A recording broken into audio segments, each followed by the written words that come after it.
بھائی دنیا میں کون رہا جو ہم رہیں گے؟ یہ دنیا سرائے فانی ہے، جگہ جی لگانے کی دنیا نہیں ہے، یہ عبرت کی جا ہے، تماشا نہیں ہے۔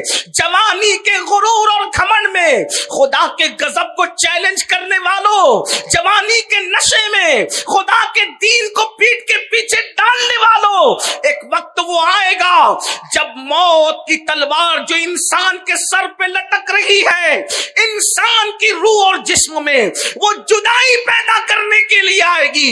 اس وقت رونا ہوگا، اس وقت پچھتانا ہوگا، موت سے کوئی نہیں بچ سکتا۔ میرا اللہ فرماتا ہے اینما تکونوا یدرککم الموت ولو کنتم فی بروج مشیدہ، اگر مضبوط قلعوں میں جا کر کے چھپ جاؤ گے تو وہاں بھی تمہیں موت آ کر کے رہے گی۔ اللہ اکبر، موت نے آنا ہے، ہم نے آخرت کو بھلا دیا، آخرت کو فراموش کیا، اسی لیے گناہ پر جری ہو گئے، جھوٹ بولتے ہیں، جھوٹ کو گناہ بھی نہیں سمجھتے، جرائم کرتے ہیں، جرائم کو گناہ بھی نہیں سمجھتے۔ آئیے اللہ کے رسول صلی اللہ علیہ وآلہ وسلم کا فرمان سنیے اور سوچئے ہمیں کس گھاٹی سے گزرنا ہے، کس منزل سے گزرنا ہے جسے موت کہتے ہیں۔ موت وہ کیسی گھاٹی ہے، وہ کیسی گھاٹی ہے، اس کا حال کیا ہے؟ آئیے پہلے تو میں آپ کے سامنے یہ عرض کروں کہ موت آتی کیسے ہے، موت کیسے آتی ہے۔ لوگ سمجھتے ہیں انسان بستر پہ پڑا بڑا ہی سکون سے مر رہا ہے۔ میرے بھائیوں اللہ اکبر، اتنے سکون سے انسان نہیں جاتا جتنے سکون سے وہ بستر پہ پڑا رہتا ہے۔ یہ اللہ کی حکمت ہے، ہاتھوں سے، پیروں سے، زبان سے میرا اللہ طاقت چھین لیتا ہے۔ اگر اللہ لوگوں کی طاقت ہاتھ پیر کی نہ چھینے تو جب جانور ذبح ہوتا ہے تو وہ کس طرح تڑپتا ہے، اس سے زیادہ انسان تڑپے۔ حدیث پاک کا مفہوم ہے اگر انسان کی طاقت نہ چھینی جائے مرتے وقت تو انسان جنگلوں میں پاگلوں کی طرح پھرتا رہے، دوڑتا پھرے۔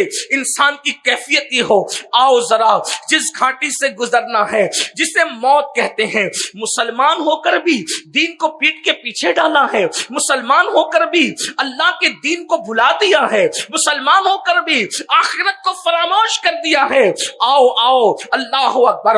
حضرت سیدنا عبداللہ ابن عمرو ابن عاص رضی اللہ تعالی عنہما ارشاد فرماتے ہیں کہ میں نے اپنے والد حضرت عمرو ابن عاص سے پوچھا، بابا یہ بتائیں کہ انسان کو جب موت آتی ہے تو موت کے وقت اس کی کیفیت کیا ہوتی ہے؟ تو حضرت عمرو ابن عاص فرماتے ہیں اللہ اکبر، جیسے انسان زمین اور آسمان کو سمیٹ کر انسان کے سینے پہ رکھ دیا جائے تو کتنا بوجھ محسوس ہوگا، اس طرح کا بوجھ انسان کو موت کے وقت محسوس ہوتا ہے۔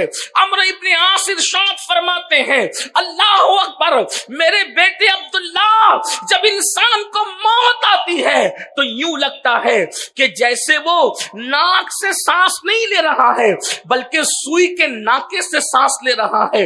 انسان کی کیفیت یہ ہوتی ہے۔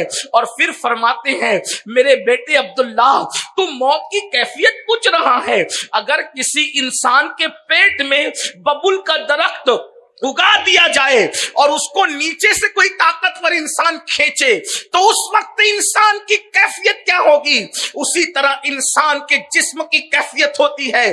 کتنی بڑی گھاٹی سے گزرنا ہے، کانوں میں ایئر فون لگا کر گانوں سے جھومنے والوں، اللہ کے خوف میں رونے کی بجائے ہیرو ہیروئن کی جدائی کے مناظر دیکھ کے رونے والوں، اپنی موت کو یاد کر کے، موت کی تکلیف کو یاد کر کے اللہ کے خوف سے آنسو بہانے کی بجائے ڈراموں کو دیکھ کر رونے والوں، کبھی تصور تو کیا ہوتا یہ وہ حقائق ہیں جس کو فراموش نہیں کیا جا سکتا، یہ وہ حقائق ہیں جن کو بھلایا نہیں جا